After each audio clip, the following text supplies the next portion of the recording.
ಪರಿಶುದ್ಧ ಆತ್ಮನ ಮಹಿಮೆ. ಜೇಶಾಮ್ ಜಬದೊರೆ. ಕಾಂಜೀಪುರ ಎಂಬಲ್ಲಿ ಭಕ್ತಿಯುಳ್ಳ ಒಬ್ಬ ವೈದ್ಯರಿದ್ದಾರೆ. ಒಂದು ದಿನ ಅವರು ತಮ್ಮ ಮನೆಯ ಮಹಡಿಯಲ್ಲಿ ಒಂಟಿಯಾಗಿ ಧ್ಯಾನಿಸುತ್ತಿದ್ದಾಗ ಪಕ್ಕನೆ ಅವರನ್ನು ಅನೇಕ ಕೋತಿಗಳು ಬಂದು ಮುತ್ತಿಕೊಂಡವು. ಅಲ್ಲಿಂದ ತಪ್ಪಿಸಿಕೊಳ್ಳುವುದಕ್ಕೆ ಯಾವ ಮಾರ್ಗವೂ ಇಲ್ಲದೆ ಪರಿತಪಿಸಿದರು. ಆಗ ಕರ್ತನು, ನೀನು ಕಣ್ಮುಚ್ಚಿಕೊಂಡು ಪವಿತ್ರಾತ್ಮ ಭರಿತನಾಗಿ ಬಿನ್ನಹ ಮಾಡು ಎಂದು ಹೇಳಿದನು. ಕೂಡಲೇ ಕರ್ತನು ಅನುಗ್ರಹ ಮಾಡಿದಂಥ ಅನ್ಯಭಾಷೆಯಲ್ಲಿ ಮೆಲ್ಲನೆ ಪ್ರಾರ್ಥಿಸಲಾರಂಭಿಸಿದರು. ಕೆಲವು ಗಳಿಗೆಗಳ ತರುವಾಯ ಅವರ ಕಣ್ತೆರೆದು ನೋಡಿದಾಗ ಅಲ್ಲಿದ್ದ ಕೋತಿಗಳು ಓಡಿ ಹೋಗುತ್ತಿರುವುದನ್ನು ಕಂಡರು. ಹೌದು, ವಾಕ್ಯ ಹೇಳುತ್ತದೆ, ಪರಾಕ್ರಮದಿಂದಲ್ಲ, ಬಲದಿಂದಲ್ಲ, ನನ್ನ ಆತ್ಮನಿಂದಲೇ ಎಂಬುದು ಸೇನಾಧೀಶ್ವರನಾದ ಕರ್ತನ ನುಡಿ. ಜಕರ್ಯ 4:6. ಒಂದು ಆತ್ಮನಿಂದಲೇ ಸಾಧ್ಯ. ಅರಸನಾದ ಸೊಲೊಮೋನನನ್ನು ಕಟ್ಟಿದ ಅರಮನೆಯು ಒಡೆಯಲ್ಪಟ್ಟು ಇಸ್ರಾಯೇಲ್ಯರು ಬ್ಯಾಬಿಲೋನಿಗೆ ಸೆರೆ ಒಯ್ಯಲ್ಪಟ್ಟರು. ಜೆರುಬ್ಬಾಬೆಲ್ ಎಂಬ ಯುವಕನು ಯೆರೂಸಲೇಮಿಗೆ ಹಿಂದಿರುಗಿ ಬಂದು ಪಾಳು ಬಿದ್ದಿದ್ದಂಥ ದೇವಾಲಯವನ್ನು ಕಟ್ಟಲು ಪ್ರಾರಂಭಿಸಿದನು. ಆದರೆ ಕಟ್ಟುವ ಕಾರ್ಯದಲ್ಲಿ ಅವನು ಬಹಳ ಶ್ರಮಪಡಬೇಕಾಗಿತ್ತು. ಹಣಬಲವೋ ಜನಬಲವೋ ಅವನಿಗಿರಲಿಲ್ಲ. ದೊಡ್ಡ ಪರ್ವತದಂಥ ಶತ್ರುವಿನ ಹೋರಾಟ ಅವನಿಗೆ ಎದುರಾಯಿತು. ಸೋತು ಹೋದ ಜೆರುಬ್ಬಾಬೆಲನಿಗೆ ಕರ್ತನು ಅನುಗ್ರಹಿಸಿದ ಅಭಯವೇನು ಗೊತ್ತೇ? ಪರಾಕ್ರಮದಿಂದಲ್ಲ, ಬಲದಿಂದಲ್ಲ, ನನ್ನ ಆತ್ಮನಿಂದಲೇ ಆಗುವುದು ಎಂಬುದೇ. ಜಕರ್ಯ 4:6. ಆತ್ಮನಾದಾತನಿಗೆ ಆಸ್ಪದ ಕೊಡುವಿಯಾದರೆ ನಿನ್ನ ಕುಟುಂಬದ ಕಾರ್ಯಗಳನ್ನು ತಾನೇ ನಿರ್ವಹಿಸುವನು. ನಿನ್ನ ಜ್ಞಾನದಿಂದಲೂ ನಿನ್ನ ತಿಳುವಳಿಕೆಯಿಂದಲೂ ನಿನ್ನ ಮಕ್ಕಳನ್ನು ನೀನು ತಿದ್ದಲಾರೆ. ನೀನು ಸೋತು ಸೊರಗಿ ಹೋದದ್ದು ಸಾಕು. ಆತ್ಮನಾದಾತನು ನಿನ್ನ ಯುದ್ಧವನ್ನು ಮಾಡಲಿ. ನಿನ್ನ ಯುದ್ಧವನ್ನು ಜಯಿಸಲು ಆತ್ಮನಿಗೆ ಸಾಧ್ಯವೆಂಬುದನ್ನು ನಂಬು. ಅಂದು ಇಸ್ರಾಯೇಲರನ್ನು ಐಗುಪ್ತರ ಗುಲಾಮತನದಿಂದ ವಿಮೋಚಿಸಲು ತನ್ನ ಬಲ ಪರಾಕ್ರಮಗಳು ಸಾಕೆಂದು ತಿಳಿದು ಮೋಶೆಯು ಒಬ್ಬ ಐಗುಪ್ತನನ್ನು ಕೊಂದು ಮರಳಿನಲ್ಲಿ ಹೂತುಬಿಟ್ಟನು. ಅದರಿಂದಾಗಿ ತಾನು ಐಗುಪ್ತ ದೇಶವನ್ನು ಬಿಟ್ಟು ಓಡಿ ಹೋಗಬೇಕಾದ ಪರಿಸ್ಥಿತಿ ಒದಗಿತು. ಹೊರೆ ಬೆಟ್ಟದಲ್ಲಿ ಕರ್ತನು ಮೋಶೆಗೆ ಕಲಿಸಿದ ಪಾಠ ಪವಿತ್ರಾತ್ಮನಿಂದ ಸಾಧ್ಯ ಎಂಬುದೇ. ಆತ್ಮನಾದಾತನನ್ನು ಆತುಕೊಂಡಂಥ ಮೋಶೆ ಐಗುಪ್ತರನ್ನು ಕೆಂಪು ಸಮುದ್ರದಲ್ಲಿ ಕೆಡವಿ ಹಾಕಿದನು. 2. ಪವಿತ್ರಾತ್ಮನನ್ನೇ ಯುದ್ಧ. ಸಾಮಾನ್ಯವಾದ ಮನುಷ್ಯನ ಮೇಲೆ ಆತ್ಮನಾದಾತನು ಎರಗಿ ಬರುವಾಗ ಅವನು ಯುದ್ಧದಲ್ಲಿ ಅಸಾಧಾರಣವಾದ ಪರಾಕ್ರಮಶಾಲಿಯಾಗಿ ಮಾರ್ಪಡುವುದನ್ನು ಹಳೆಯ ಒಡಂಬಡಿಕೆಯಲ್ಲಿ ನಾವು ಓದುತ್ತೇವೆ. ಸಂಸೋನನ ಮೇಲೆ ಕರ್ತನ ಆತ್ಮ ಇಳಿದಾಗ ಅವನ ಕೈಯಲ್ಲಿ ಏನೂ ಇಲ್ಲದಿದ್ದರೂ ಕರ್ತನ ಆತ್ಮವು ಅವನ ಮೇಲೆ ಪಕ್ಕನೆ ಬಂದದರಿಂದ ಆ ಸಿಂಹವನ್ನು ಓತ ಮರಿಯನ್ನು ಎಂಬಂತೆ ಸೀಳಿಬಿಟ್ಟನು. ನ್ಯಾಯಸ್ಥಾಪಕ 14:6 ಎಂದು ನೋಡುತ್ತೇವೆ. ಕರ್ತನ ಆತ್ಮವು ಒತ್ನಿಯೇಲನ ಮೇಲೆ ಬಂದದರಿಂದ ಅವನು ಇಸ್ರಾಯೇಲರ ನ್ಯಾಯಸ್ಥಾಪನೆಗೋಸ್ಕರ ಯುದ್ಧಕ್ಕೆ ಹೊರಟನು. ಕರ್ತನು 2 ನದಿಗಳಲ್ಲಿ ಮಧ್ಯದಲ್ಲಿರುವ ಆರಾಮ್ ರಾಜ್ಯದ ಅರಸನಾದ ಕೂಷನ್ ರಿಷಾತಯಿಮನನ್ನು ಅವರ ಕೈಗೆ ಒಪ್ಪಿಸಿಕೊಟ್ಟನು. ನ್ಯಾಯಸ್ಥಾಪಕ 3:10. ಆಗ ಕರ್ತನ ಆತ್ಮನು ಯೆಫ್ತಾಹನ ಮೇಲೆ ಬಂದಿತು. ಅವನು ಗಿಲ್ಯಾದ್ ಪ್ರಾಂತ, ಮನಸ್ಸೆ ದೇಶ ಇವುಗಳಲ್ಲಿ ಸಂಚರಿಸಿ ತಿರುಗಿ ಗಿಲ್ಯಾದಿನ ಮಿಚ್ಚೆಗೆ ಬಂದು ಅಲ್ಲಿಂದ ಅಮ್ಮೋನಿಯರ ಮೇಲೆ ಯುದ್ಧಕ್ಕೆ ಹೋದನು. ನ್ಯಾಯಸ್ಥಾಪಕ 11:29. ಸತ್ಯವೇದದಲ್ಲಿ ಅನೇಕ ಉದಾಹರಣೆಗಳನ್ನು ಕಾಣಬಹುದು. ಹಾಗೆ ಆತ್ಮನು ಬಹು ವಿಶೇಷವಾಗಿ ಇಳಿದು ಅಂದು ಬಲಪಡಿಸಿದಂತೆ ಇಂದು ಜಯಜೀವಿತವನ್ನು ನಡೆಸಲು ನಿನ್ನನ್ನು ಬಲಪಡಿಸಲಿ. 3. ಉನ್ನತ ಬಲವಾದ ಆತ್ಮನು. ಆತ್ಮನಾದಾತನ ಬಲವೇ ಆದಿಸಭೆಯ ಯುದ್ಧಾಯುಧವಾಗಿತ್ತು. ಯೇಸು ಕ್ರಿಸ್ತನು ಪರಲೋಕಕ್ಕೆ ಒಯ್ಯಲ್ಪಡುವ ಮುನ್ನ ಶಿಷ್ಯರ ಬಳಿ ಉನ್ನತ ಬಲ ಅಂದರೆ ಪವಿತ್ರಾತ್ಮ ನಿಮ್ಮ ಮೇಲೆ ಬರಲು ನೀವು ಬಲವನ್ನು ಹೊಂದಿ ಯೆರೂಸಲೇಮಿನಲ್ಲಿಯೂ ಯೂದಾಯ ಸಮಾರ್ಯ ಸೀಮೆಗಳಲ್ಲಿಯೂ ನನಗೆ ಸಾಕ್ಷಿಗಳಾಗಿರಬೇಕು ಅಂದನು. ಅಪೊಸ್ತಲ ಕೃತ್ಯ 1:8. ದೇವರು ಮೇಲಣ ಲೋಕದಿಂದ ನಿಮಗೆ ಶಕ್ತಿಯನ್ನು ಹೊಂದಿಸುವ ತನಕ ಈ ಪಟ್ಟಣದಲ್ಲಿಯೇ ಕಾದು ಕೊಂಡಿರಿ. ಲೂಕ 24:29 ಅಂದನು. ನೀನು ನಿನ್ನ ಸಾಕ್ಷಿ ಜೀವಿತವನ್ನು ಕಾಯ್ದುಕೊಳ್ಳಲಾರೆ. ಆತ್ಮನ ಬಲವು ನಿನಗೆ ಅಗತ್ಯ. ಆದ್ದರಿಂದ ಪ್ರಾರ್ಥಿಸಿ ಕಣ್ಣೀರಿಟ್ಟು ಬೇಡಿ ಹೊಂದಿಕೋ.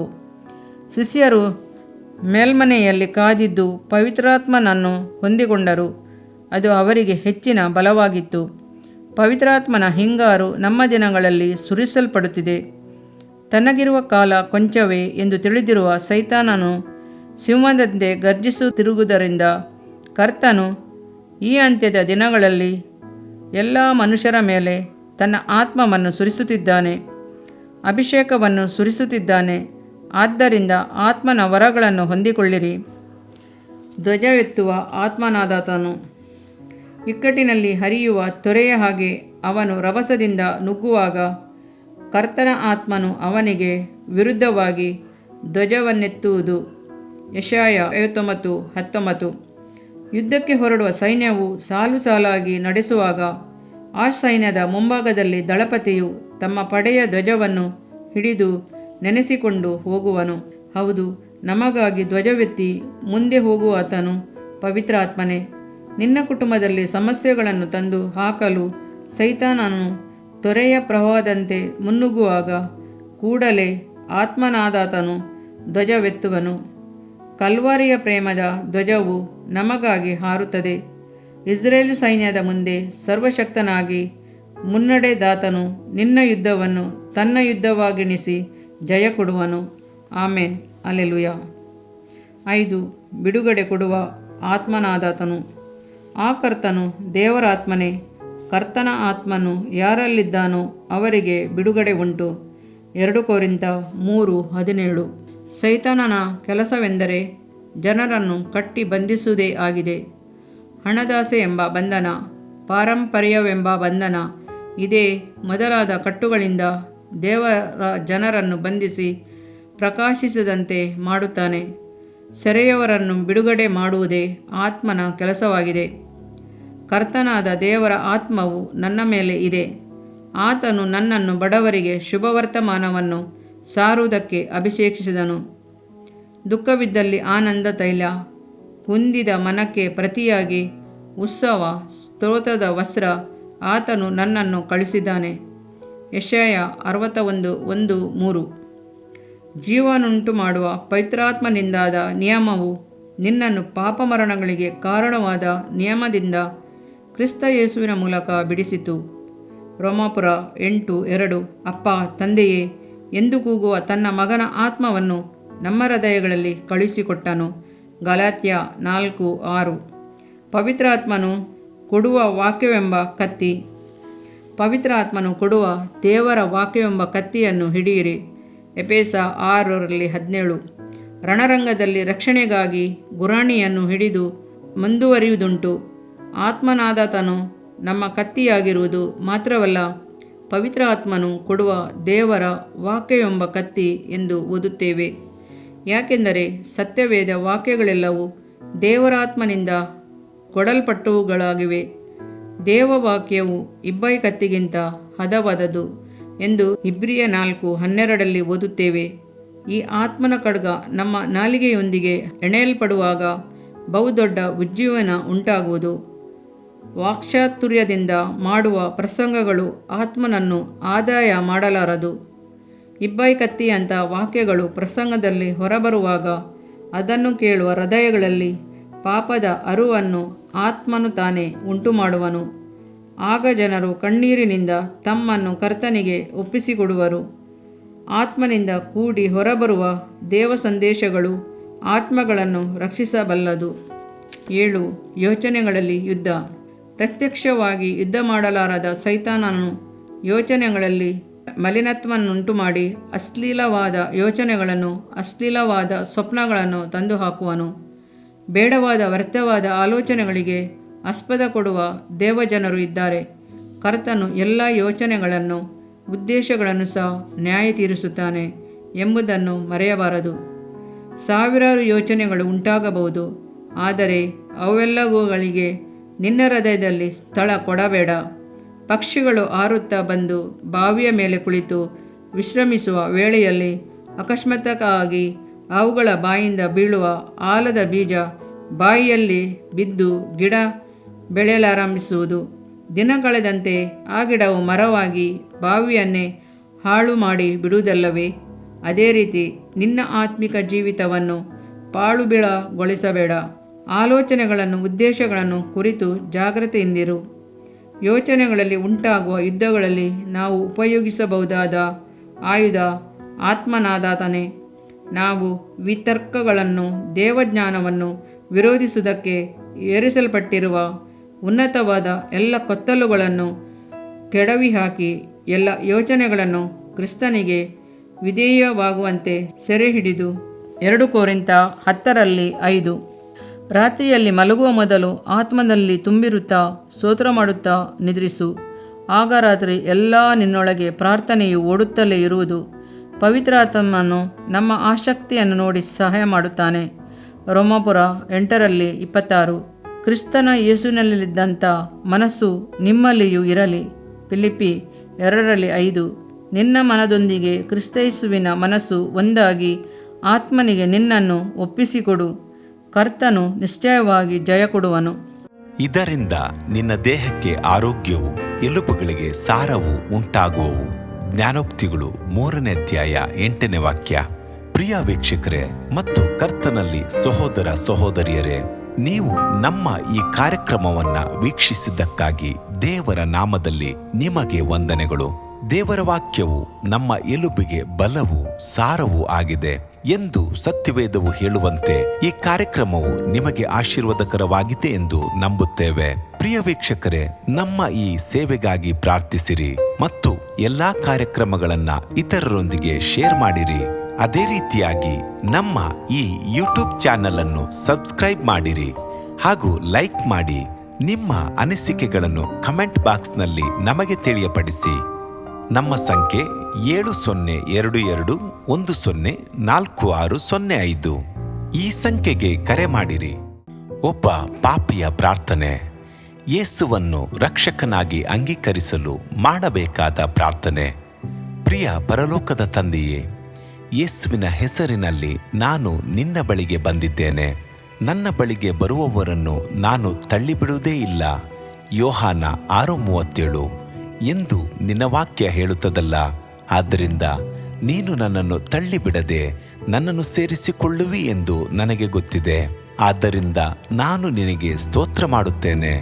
ನೀನು ನಿನ್ನ ವಾಕ್ಯದಲ್ಲಿ ನೀನು ಯೇಸುವನ್ನೇ ಕರ್ತನೆಂದು ಬಾಯಿಂದ ಅರಿಕೆ ಮಾಡಿಕೊಂಡು ದೇವರು ಆತನನ್ನು ಸತ್ತವರೊಳಗಿಂದ ಎಬ್ಬಿಸಿದನೆಂದು ಹೃದಯದಿಂದ ನಂಬಿದರೆ ನಿನಗೆ ರಕ್ಷಣೆಯಾಗುವುದು ಎಂತಲೂ ಕರ್ತನ ನಾಮವನ್ನ ಹೇಳಿಕೊಳ್ಳುವವರೆಲ್ಲರಿಗೆ ರಕ್ಷಣೆಯಾಗುವುದೆಂತಲೂ ಬರೆದಿದೆ.